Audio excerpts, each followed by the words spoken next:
কয়েকদিন আগে বাচ্চাদের নিয়ে বের হওয়া, তো হঠাৎ বের হয়ে ভাবলাম যে ওকে একটু সারপ্রাইজ দেওয়া যায় এই ভেবে তো যাচ্ছি। আমাদের বাসা থেকে মিজনকুচি তো চলতে শুরু করলাম। এখানে সিংহতে দাঁড়িয়েছি অনেকক্ষণ।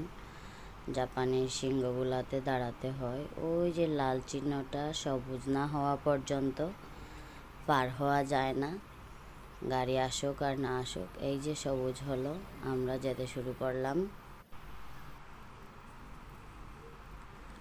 তো হাঁটতে হাঁটতে প্রায় 45 মিনিটের মতো লাগে আমার বাসা থেকে মিজনকুচি স্টেশন যেতে। ওর আব্বু অফিস থেকে মিজনকুচি স্টেশনেই এসে নামে, পরে সাইকেলে বাসায় আসে।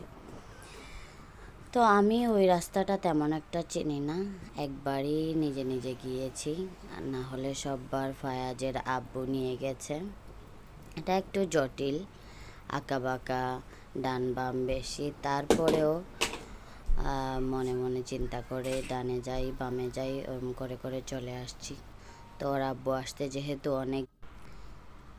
আসতে যেহেতু দেরি, তাই পার্ক আছে 8 তলায়, এখানে 8 তলায় চলে গেছি, ওরা খেললো, এই আর কি।